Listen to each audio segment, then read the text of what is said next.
কেমন আছো তোমরা সবাই? তোমাদের মাঝে নিয়ে চলে এসেছি আজকে এক ভয়ঙ্কর এবং গা শিহরণীয় এক মুভির ব্যাখ্যা, যা গত সপ্তাহে মুক্তি লাভ করেছে। যেটার ব্যাখ্যা শুনে তোমার মনে হবে এতদিন এই মুভিটি দেখিনি কেন, আর এতদিন এই মুভিটির ব্যাখ্যা কেন শুনিনি। তো চলো বন্ধুরা, দেরি না করে গল্পের কাহিনী হারিয়ে যাই আমরা। কেমন হয় যদি তুমি একটি অচেনা দ্বীপে হারিয়ে যাও, আর সেই দ্বীপটি পুরোটাই ডাইনোসর দিয়ে ভরা, যেখানে রয়েছে এক বিশালাকার ডাইনোসর এবং রয়েছে উড়ন্ত ডাইনোসর এবং ছোট ডাইনোসর, যাদের প্রধান খাদ্যই হচ্ছে মাংস, যারা মাংস ভক্ষণ করেই বেঁচে থাকে, যাদের কাছে ছাড় পায় না একটি ছোট প্রাণীও। তুমি আকাশে যাও, গহীনে যাও, জলে যাও, স্থলে যাও, সবখানে শুধু ডাইনোসর আর ডাইনোসর। যে ডাইনোসর তোমার রাতের ঘুম হারাম করে দিবে। তুমি হলে কি করতে বন্ধুরা? ইঞ্জিন যেদিন ডিস্টর্টাস রেক্সের ডিএনএ খুঁজে পেল, সেদিন ওরা বিজ্ঞান জিতেছে ভেবেছিল, কিন্তু প্রকৃতি শুধু হারে না, প্রতিশোধ নেয়।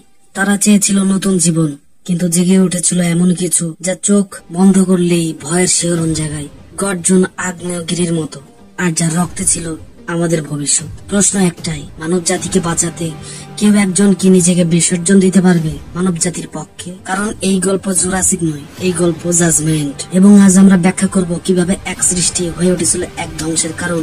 আমরা ডাইনোসর ফিরিয়ে এনেছিলাম, কিন্তু প্রকৃতি আমাদের ফিরিয়ে দেয়নি। 2010 সাল, আটলান্টিক মহাসাগরের মাঝখানে অবস্থিত এক দ্বীপ ইঞ্জেন গোপনে চালাচ্ছে এক জেনেটিক প্রকল্প। তাদের লক্ষ্য এক নতুন প্রজাতির ডাইনোসর তৈরি করা, যার রক্তে থাকবে এমন জিন যা মানব রোগ প্রতিরোধে ব্যবহার করা যাবে। এই ডিস্টর্টাস রেক্স একটি 6 পা প্রাণী, যার হাড়ে মোড়া পিঠের ব্লেড ওয়ালা মিউটেন্ট। কিন্তু এক রাতে কন্টেইনমেন্ট ভেঙে ক্রিয়েচার পালিয়ে যায়, একজন টেকনিশিয়ানকে গিলে ফেলে আর পুরো ল্যাব ধ্বংস করে দেয়।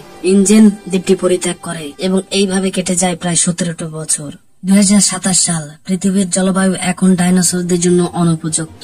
তারা কেবল নির্দিষ্ট বিষুবরেখার দ্বীপগুলোতে টিকে আছে। পার্কার জেনিক্স নামের এক ফার্মাসিউটিক্যাল কোম্পানি আবিষ্কার করে ডিস্টর্টাস রেক্সের রক্তে এমন এক অণু আছে যা মানব হৃদরোগের চিকিৎসায় বিপ্লব ঘটাতে পারে। তারা গঠন করে জেনেসিস ইউনিট, এক গোপন মিশন যেখানে তারা এক ডাক্তারকে টার্গেট করে এবং তারা চায় সেই টিমে সে ডাক্তার যুক্ত হোক, যার লক্ষ্য ডিস্টর্টাস রেক্সের ডিএনএ সংগ্রহ করা। আমরা এখন জানবো চরিত্র পরিচিতি সম্পর্কে। জোরা বেনেট, প্রাক্তন মিলিটারি, এখন পার্কার জেনিক্স এর হয়ে কাজ করছেন। ডক্টর হেনলি লুমিস, একজন প্যালিওন্টোলজিস্ট যিনি বিশ্বাস করেন বিজ্ঞান মানবতার জন্য। ডুনক্যান কিনচেড, মিশনের লিডার, সাবেক সেনা, এখন পার্কার জেনিক্স এর নিরাপত্তা প্রধান। মার্টিন কেটস, পার্কার জেনিক্স এর নির্বাহী, যার লক্ষ্য শুধুই মুনাফা। মুভির এই পর্যায়ে আমরা একটি পরিবারের সাথে পরিচিত হই। রুবেন ডিলেগডো একজন একাকী বাবা, তার মেয়ে তেরেসা, যার বয়স 18 বছর, এবং ইসাবেলা, যার বয়স 6 বছর, এবং তেরেসার প্রেমিক জেভিয়ার ডবস কে নিয়ে বের হন আটলান্টিক মহাসাগরে এক পারিবারিক নৌ ভ্রমণে। তেরেসা নিউ ইয়র্ক ইউনিভার্সিটিতে ভর্তি হয়েছে। এটাই তাদের শেষ একসাথে কাটানোর সময়। এই পরিবারটি এই মুভির একটি গুরুত্বপূর্ণ অংশ। রুবেনের নৌকা লা ম্যারিফোসা যখন সেন্ট হার্ভার্ড দ্বীপের কাছাকাছি আসে, তখন এক মসোসরাস সেটিকে আক্রমণ করে। নৌকা উল্টে যায়, তারা কোনো মতে ভেসে থেকে বেঁচে যায়, কিন্তু দ্বীপে পৌঁছানোর পর বুঝতে পারে এটা কোনো সাধারণ দ্বীপ নয়। অপরদিকে জেনেসিস ইউনিট একটি সামরিক নৌযান তৈরি করে। সেন্ট হার্ভার্ড এর দিকে রওনা দেয় তারা। রাতের সমুদ্র অস্থির। রাত তখন 2:47।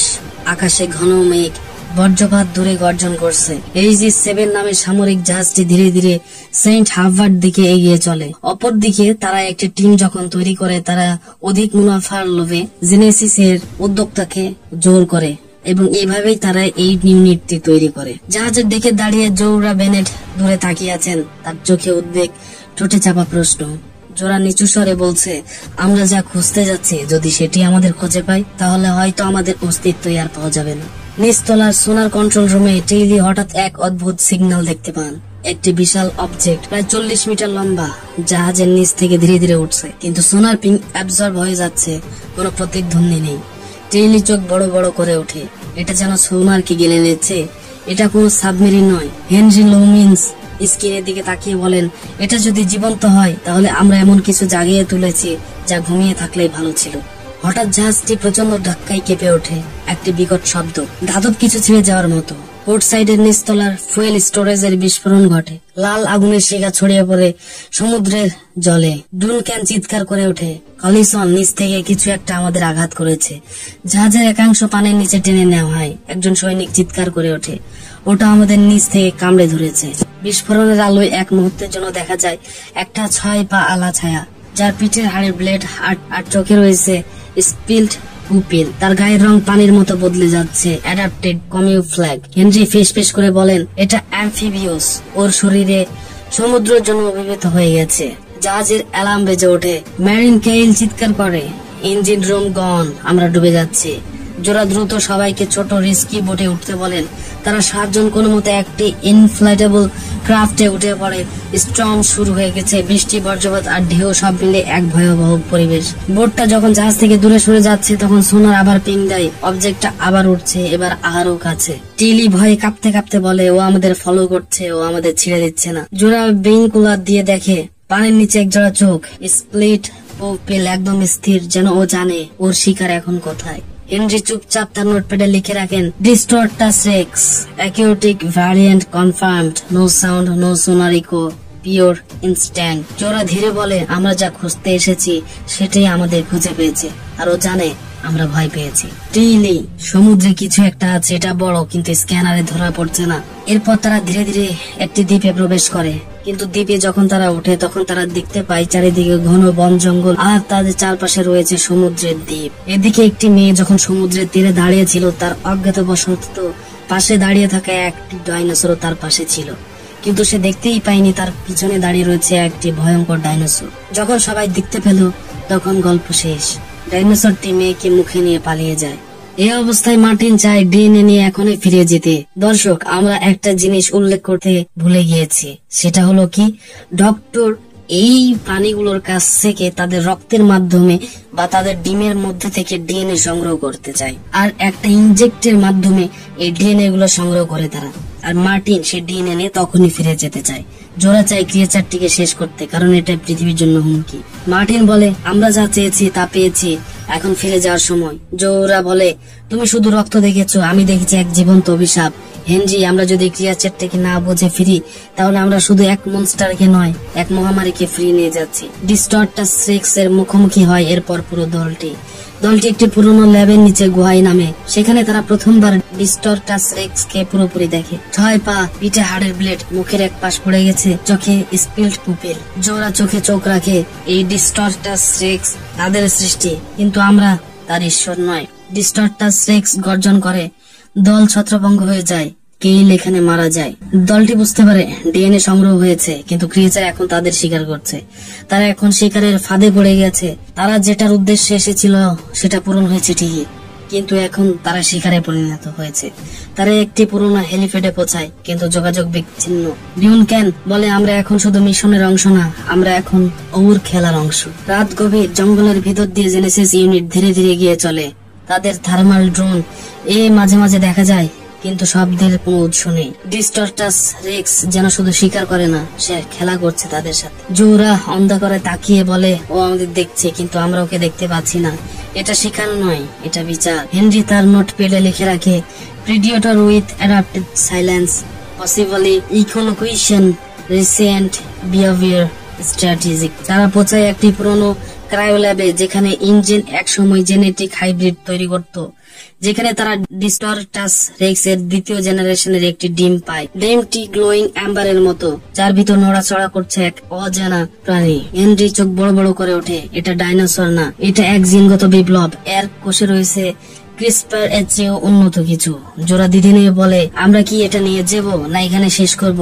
কিন্তু এখানে তারা ডিমটি নিয়েও যায় না, কিন্তু ভেঙেও ফেলে না। তারা ওই ইনজেক্টের মাধ্যমে ডিমের ভিতর থেকে একটি পদার্থ বের করে নেয় তাদের সাথে। কিন্তু এই অবস্থায় একটি ডাইনোসর, যে কিনা উঠতে পারে, এক উড়ন্ত ডাইনোসর তাদের দেখতে পায় এবং তাদের উপর হামলা করে। ডিস্টর্টাস রেক্স এবার সম্পূর্ণরূপে দেখা যায়। 6 পা, পিঠে হাড়ের ব্লেড, স্পিল্ড পুপিল, চোখে আর মুখের এক পাশ পড়ে যাওয়া। তার গায়ের রং পরিবেশ অনুযায়ী বদলায়, যেন অ্যাডাপ্টেড ক্যামিউফ্ল্যাগ। কেইল ক্রিয়েচারের দিকে গুলি ছোড়ে, কিন্তু ওর গায়ে এর কোনো প্রভাব পড়ে না। ডিস্টর্টাস রেক্স তার লেজ দিয়ে কেইলের দিকে ছুড়ে দেয় দেয়াল। টেলি চিৎকার করে ওঠে, ও কেমিক্যাল স্প্রে করেছে, আমাদের মাস্ক পরাও। জোরা হ্যান্ডে কোনো মতে কেইলকে টেনে বের করে আনে, কিন্তু সে তখন অচেতন। ডুনক্যান গ্রেনেড ছুড়ে ক্রিয়েচারকে দূরে সরায়। দল যখন বিশ্রাম নিচ্ছে তখন জোরা দেখতে পান মার্টিন গোপনে স্যাটেলাইট আপলিঙ্ক চালু করেছে। সে পার্কার জেনিক্স এর হেড অফিসে লাইভ ফিড পাঠাচ্ছে।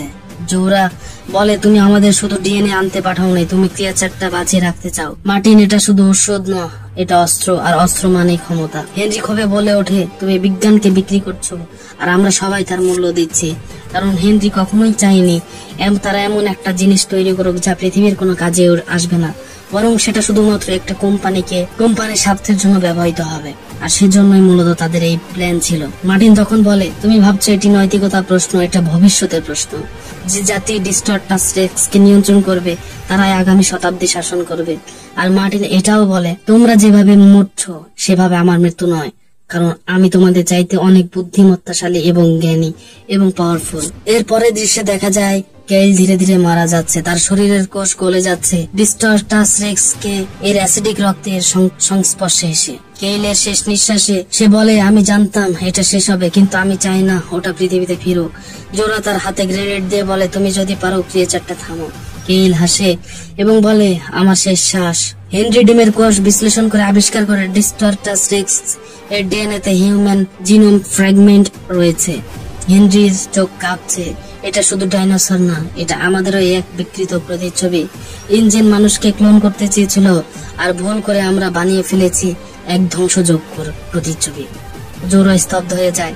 আমরা যা এনেছি সেটা শুধু ওষুধ নয়, সেটা হয়তো মানবতার শেষ রূপ। পালানোর শেষ চেষ্টা করে দলটি একটি পুরনো হেলিপ্যাডে পৌঁছায়। টিলি ড্রোন দিয়ে দেখায় ডিস্টর্টাস রেক্স তাদের পেছনে এসেছে। জোরা ও হেনরি ডিএনএর কন্টেইনার হাতে দৌড়ায়। ডিওন ক্যান করে ক্রিয়েচারটা এতই ভয়ঙ্কর ছিল যেটা দেখে সবার গায়ের লোম কাটা দিয়ে ওঠে। জোরা স্নাইপার রাইফেল দিয়ে ক্রিয়েচারের দিকে গুলি ছোড়ে। ডিওন ক্যান এই পর্যায়ে চিৎকার করে ওঠে এবং বলে, তুমি শুধু ডাইনোসর না, তুমি আমাদের ভুলের প্রতিচ্ছবি। ঠিক এ পর্যায়ে মার্টিন এসে বলে, ওকে মেরে ফেলানো, ওর রক্তে রয়েছে আমাদের ভবিষ্যৎ। কিন্তু এই পর্যায়ে মার্টিন সেই বাক্স নিয়ে, যে বাক্সে রয়েছে সেই স্যাম্পল গুলো, রক্তের স্যাম্পল, ডিমের স্যাম্পল গুলো, সেটা নিয়ে পালিয়ে যেতে থাকে এবং এক পর্যায়ে সে ভুলবশত চলে আসে সেই ক্রিয়েচারের কাছে। ক্রিয়েচারের হাতে পড়ে যায় মার্টিন। ক্রিয়েচারটি মার্টিনকে উপরে উঠিয়ে নিয়ে আসে এবং উপরে উঠে নিয়ে আসার পর সে তাকে গিলে ফেলে দেয়। কিন্তু এই পর্যায়ে মার্টিনের একটি হাত কেটে এসে পড়ে নিচে। ঠিক তখনই সবাই দেখতে পায় মার্টিনের হাতে রয়েছে একটি ব্রিফকেস। জোরা ব্রিফকেস তুলে নেয় আর হেনরি চেঁচিয়ে বলে, এটা হয়তো কোটি মানুষের জীবন বাঁচাবে, কিন্তু এটা যদি আবার ফিরে আসে। জোরা চুপ করে ব্রিফকেসটা আগুনে ফেলে দেয়। মানবতা যদি ভুল থেকে না শেখে তাহলে সে বাঁচার যোগ্য নয়। ডিওন কেনার আত্মত্যাগ এবং শেষ গর্জন। ডিস্টর্টাস রেক্স আবার উঠে দাঁড়ায়। এমপি কাজ করছে না। ডিওন ক্যান ক্রিয়েচারের মুখে গ্রেনেড লঞ্চার ঢুকিয়ে নিজেকে বিস্ফোরণ সহ ক্রিয়েচারের পেটে ছুড়ে দেয়। ডিওন ক্যানের শেষ সংলাপ ছিল এরকম, আমরা যা সৃষ্টি করেছি সেটা করাও আমাদের দায়িত্ব। ডিস্টর্টাস রেক্স ধসে পড়ে এবার সত্যিই নিঃশব্দ। শেষ দৃশ্যে দেখা যায় নতুন ভোর। জোরা, হেনরি এবং টেইলি একটি নৌকায় করে দূরে সরে যায়। তাদের চোখে ক্লান্তি কিন্তু শান্তি। হেনরি বলে, আমরা বেঁচে গেছি, কিন্তু প্রশ্ন হলো আমরা কি শিখেছি? মানব জাতি বেঁচে গেল, কিন্তু ভবিষ্যৎ চুপচাপ জেগে আছে। প্রশ্ন একটাই, আমরা কি সত্যি শিখি, কিন্তু শুধু পরবর্তী ভুলের জন্য অপেক্ষা করি? যদি তোমার হাতে থাকতো ডিস্টর্টাস রেক্স এর ডিএনএ, তুমি কি করতে বন্ধু? ওষুধ বানাতে, নাকি অস্ত্র বানাতে, নাকি শেষ করে দিতে? নিচে কমেন্টে বলো তোমার মতামত। তুমি হলে কোন পথ বেছে নিতে? আর এমন আরো ভয়ঙ্কর গল্পের ব্যাখ্যা পেতে সাবস্ক্রাইব করো স্টার লাইফ এক্সপ্লেইনড, যেখানে সিনেমার গল্প শুধু বলা হয় না, অনুধাবন করা হয়, মস্তিষ্কে খোদাই করে দেওয়া হয়। এই ছিল জুরাসিক ওয়ার্ল্ড রিবার্থ 2025 ব্যাখ্যা।